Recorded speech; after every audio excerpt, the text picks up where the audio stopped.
Yes, हम लोग plant hormone पढ़ रहे थे, फाइटो हार्मोन पिछले क्लास में पढ़े थे। आपने कहा था कि 5 प्रकारों के हार्मोन्स होते हैं, that is auxin, gibberellin, cytokinin, ethylene and abscisic acid. बारी बारी से देखेंगे। फर्स्ट है ये ऑक्सिन। कहते हैं कि जितने भी प्लांट हार्मोन्स हैं उसमें सबसे पहले ऑक्सिन का ही अध्ययन हुआ था, है ना। सबसे पहले डिस्कवर किया गया था ऑक्सिन। चार्ल्स डार्विन, डार्विन का नाम सुना होगा आपने, इवोल्यूशन से संबंधित उन्होंने थ्योरी दिया था, है ना। 12 में पढ़ेंगे भी। तो चार्ल्स डार्विन जब फोटोपेरियोडिज्म का अध्ययन कर रहे थे, फोटोपेरियोडिज्म कहते हैं कि the effect of light duration on flowering of plants. Physiology में ही फोटोपेरियोडिज्म ही हम लोग पढ़ेंगे कि ये जो लाइट का ड्यूरेशन है उसका क्या प्रभाव पड़ता है पौधों में फ्लावरिंग की क्रिया पर, है ना। तो अब जैसे विंटर सीजन है तो आप कहते हैं दिन छोटा होता है तो उनको शॉर्ट ड्यूरेशन का लाइट मिलता है, और बहुत सारे पौधे जिसमें विंटर में ही फ्लावरिंग होती है चूँकि उनको शॉर्ट ड्यूरेशन का लाइट चाहिए। अब गर्मी का दिन है अभी, है ना, तो दिन लंबा होता है आप कहते हैं, तो पौधे को लॉन्ग ड्यूरेशन का लाइट मिलता है। तो बहुत सारे ऐसे प्लांट्स हैं जब उनको लॉन्ग ड्यूरेशन का लाइट मिलता है तभी उसमें फ्लावरिंग की क्रिया होती है, ठीक है। And the phenomenon is called photoperiodism, है। तो चार्ल्स डार्विन जब फोटोपेरियोडिज्म का अध्ययन कर रहे थे तो उन्होंने पाया कि यदि पौधे को यूनिडायरेक्शनल सोर्स ऑफ लाइट, किसी एक दिशा से अगर लाइट डालते हैं तो वो प्लांट जो है लाइट की ओर बेंड कर जाता है, मुड़ जाता है, ठीक है। इसके बाद उन्होंने क्या किया कि पौधे के टिप को टिन फॉइल, टिन के चादरे से ढक दिया, या उसके टिप को रिमूव ही कर दिया, उसके शीर्ष को काट कर हटा दिया उन्होंने। तब देखा कि वो पौधा जो है अगर एक दिशा से लाइट भी डालते हैं तो लाइट की ओर मुड़ता नहीं है। तब उन्होंने निष्कर्ष दिया कि निश्चित रूप से पौधों के शीर्ष में कोई विशेष प्रकार के केमिकल सब्सटेंस का निर्माण होता है जो उस प्लांट को लाइट की ओर मुड़ने के लिए प्रेरित करता है ना। केवल उन्होंने इतना ही ऑब्जर्वेशन दिया था। उन्होंने कहा कि जरूर प्लांट के टिप पर कोई केमिकल सब्सटेंस का निर्माण होता है जो उस पौधे को लाइट की ओर मुड़ने के लिए प्रेरित करता है। बाद में कॉल हैगेनस्मिथ, है ना, ये वैज्ञानिक थे, उन्होंने उस एक्टिव सब्सटेंस को प्राप्त किया। नेस्मिथ, 3 वैज्ञानिक थे, कॉल, हैगेनस्मिथ, है ना, एंड स्मिथ। तो उन्होंने उस एक्टिव सब्सटेंस को प्राप्त किया और उसका नामकरण किया ऑक्सिन के रूप में। उन्होंने कहा कि ये ऑक्सिन है। क्लियर। तो ये हुआ डिस्कवरी, ठीक है, स्मिथ ने किया था। तीनों वैज्ञानिक थे। वो कॉर्न से, मेज प्लांट से उन्होंने एक्चुअली प्राप्त किया था ऑक्सिन को। वो केमिकल सब्सटेंस को प्राप्त किया और उसका नामकरण किया ऑक्सिन के रूप में। अब आइए रोल ऑफ ऑक्सिन।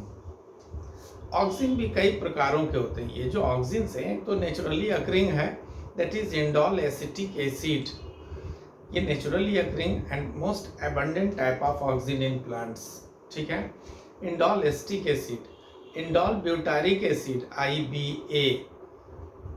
IAA लिखते हैं, indole acetic acid, IBA indole butyric acid, naphthalene acetic acid, NAA naphthalene acetic acid, और एक होता है 2,4-डाइक्लोरोफिनॉक्सी एसिटिक एसिड, लिखते हैं उसको 2,4-D, इस तरह से उसको लिखते हैं 2,4-D, ठीक है। That is two four dichlorophenoxy acetic acid. ये 4 प्रकारों के ऑक्सिन हैं, but the naturally occurring auxin is indole acetic acid, जो प्लांट्स में बनते हैं। कुछ आर्टिफिशियली भी बनाया जाता है। क्लियर। तो अब आइए इसका रोल, आखिर इसकी भूमिका क्या है, प्लांट्स में ये हार्मोन करता क्या है। तो पहला है सेल डिवीजन। देखिए ये जो ऑक्सिन है वो प्लांट्स में सेल डिवीजन को इनिशिएट करता है, प्रारंभ करता है, अथवा उसको प्रोमोट करता है, उसको बढ़ाता है। ठीक है। दूसरा इसका रोल है सेल इलोंगेशन।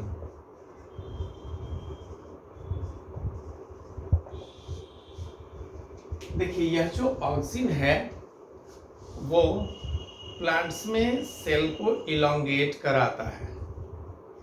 यही कारण है कि वो प्लांट जो है हमेशा लाइट की ओर बेंड कर जाता है।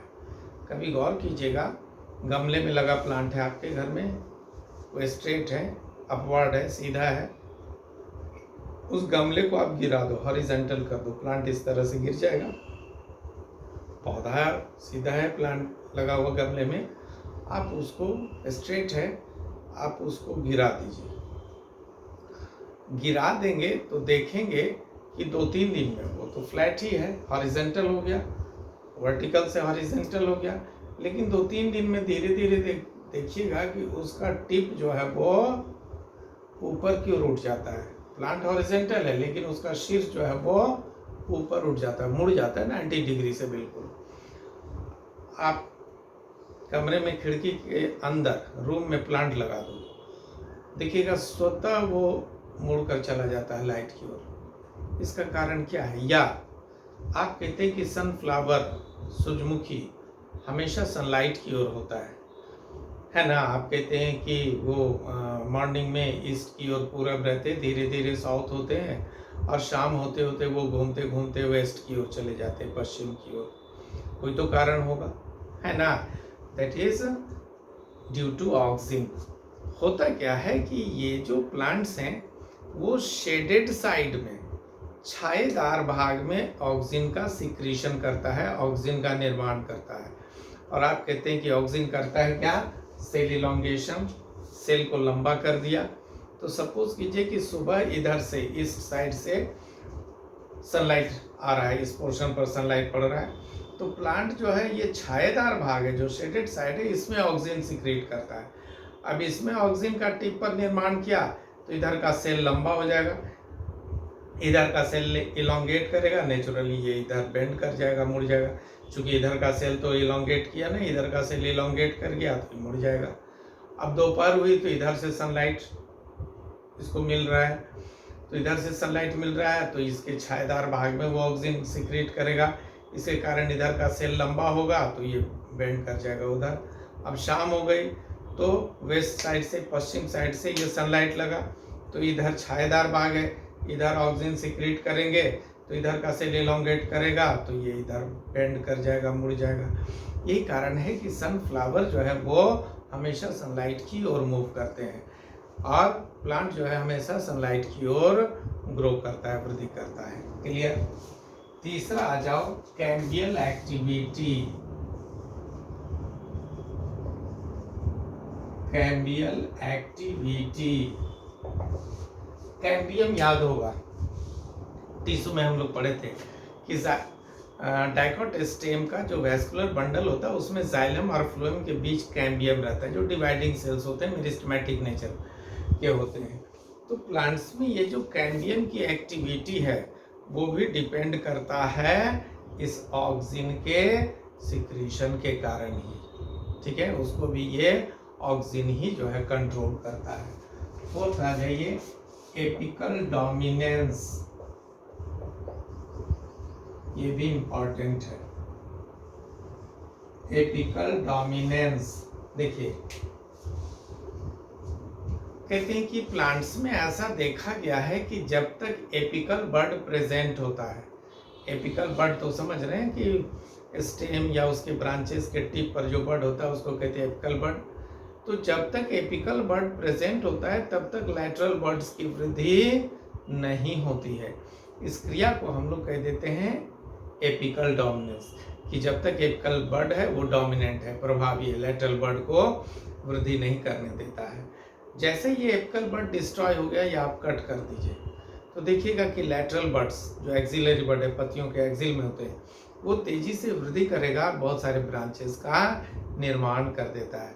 यही कारण है कि इसमें क्वेश्चन आता है कि आखिर जो गार्डनर है, माली, वो गार्डनर जो है वो पौधों में प्रूनिंग मतलब छटाई, पौधे की छटाई करते हैं ना, छांटता है, प्लांट को कट करता है। तो क्यों करते हैं? तो उसका दो कारण है। यही क्वेश्चन दूसरे तरह से ही पूछता है कि पौधे को डेंस बनाने के लिए, अधिक ब्रांचिंग के लिए क्या करना चाहिए? तो प्रूनिंग करना चाहिए। अगर आप माली जो है वो प्रूनिंग कर दिया, छटाई कर दिया, तो सारा एपिकल बड तो काट दिया, छांट दिया, तो क्या होगा? लैटरल बड तेजी से वृद्धि करेगा, अर्थात तो उसमें बहुत सारे ब्रांचेस का निर्माण हो जाएगा। क्लियर? पांचवा आ जाइए, पार्थेनोकार्पिक फ्रूट।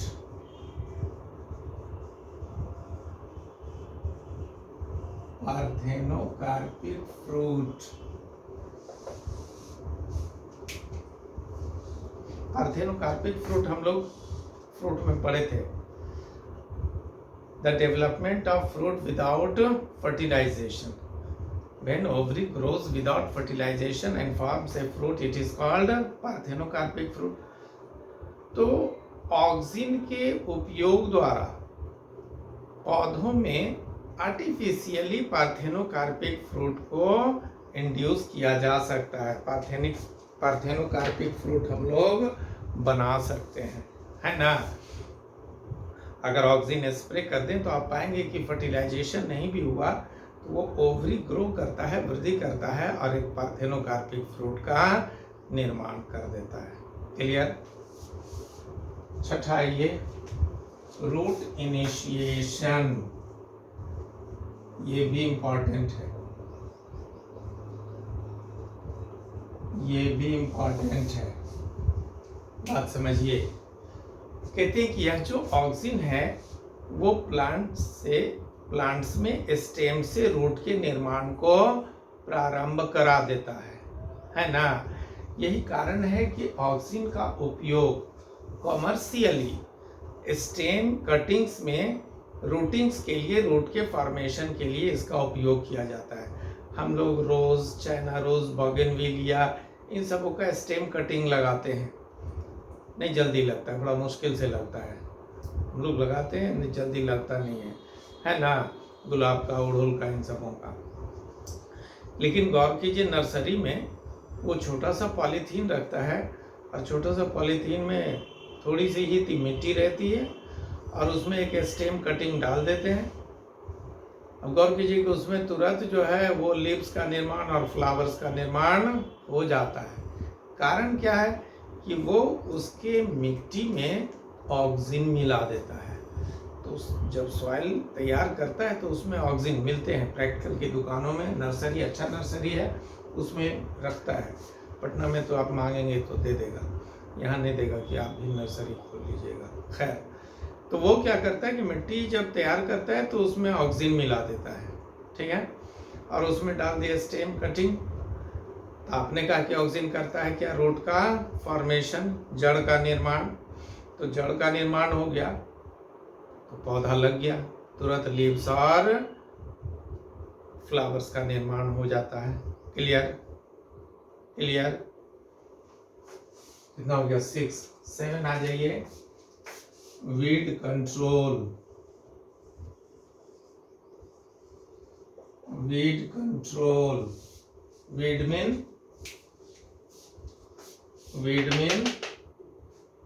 अनवांटेड प्लांट्स, खरपतवार जिसको हम लोग कहते हैं, घास फूस, है ना। तो देखिए, आपने कहा कि ये जो 2,4-D है, 2,4-डाइक्लोरोफिनॉक्सी एसिटिक एसिड, ये 2,4-D जो है वो डाइकॉट्स के लिए, डाइकॉट मोनोकॉट समझते हैं, तो डाइकॉट्स के लिए ये टॉक्सिक होता है, जहरीला होता है, लेकिन मोनोकॉट के लिए टॉक्सिक नहीं होता है। ये तो अच्छी बात है।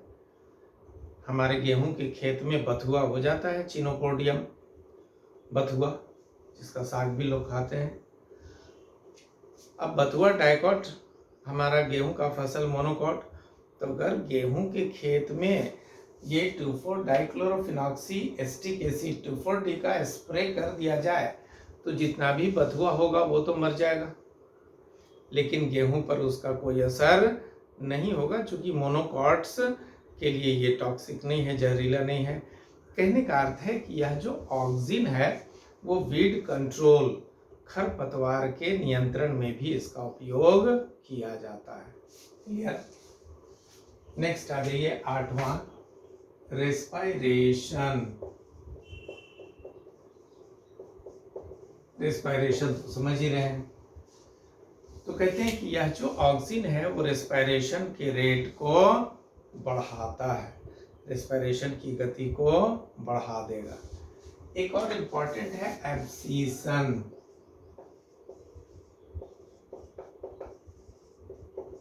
एब्सीशन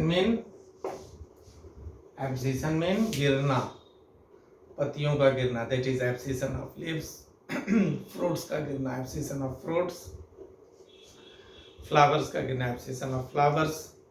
तो ये जो ऑक्सीजन है, ऐसा देखा गया है कि जब तक लीफ, फ्लावर या फ्रूट में ऑक्सीजन का कॉन्सेंट्रेशन स्टेम की तुलना में अधिक होता है, तब तक उसमें एब्सीशन की क्रिया नहीं होती है ना। सुनते हो कि मेरा आम का पौधा है, आम का पेड़ है, बगीचा है, फलवे सब गिर जाता है, टूट जाता है कच्चा में ही। तो वो पेस्टिसाइड दुकान वाले उनको एक दवा देते हैं कि ठीक है इसको स्प्रे कर दीजिए, उस पर छिड़क दीजिए, नहीं गिरेगा। तो वो दैट इज ऑक्सीजन, कि जब तक लीफ में, फ्लावर में, फ्रूट में ऑक्सीजन का सिक्रीशन स्टेम की तुलना में अधिक होता है, तब तक जो है कभी भी एब्सीशन की क्रिया नहीं होती। जैसे ही कॉन्सेंट्रेशन घटेगा लीफ में, फ्लावर में, फ्रूट में, स्टेम की तुलना में, तो वो गिर जाएगा, झड़ जाएगा। क्लियर। एक आ जाइए shortening of internode. Shortening of internodes. Internode तो समझते हैं, नोड समझते हैं पहले। The place of stem by which one और मोर लीव्स आर अटैच्ड। तना का वह स्थान जहाँ से एक अथवा एक से अधिक पत्तियां लगी रहती है उसे हम लोग कहते हैं node. And the distance between two successive nodes is called internode. तो ये ऑक्सीजन जो है वो इंटरनोड को शॉर्ट कर देता है, मतलब पौधा को द्वार बना देगा, ठीकना बना देगा, नाटा बना देगा। क्लियर। तो ये हो गया क्या, role of oxygen in plants. ठीक है। एप्लीकेशन ऑफ ऑक्सीजन का है, रोल ऑफ ऑक्सीजन का है, एक ही बात है। तो नेक्स्ट अब अगले क्लास में देखेंगे, फिर काफ़ी लंबा वीडियो हो जाएगा तो फिर वो अपलोड होने में दिक्कत होती है। Okay, bye bye bye bye. जा, ये तो नहीं हुआ रे।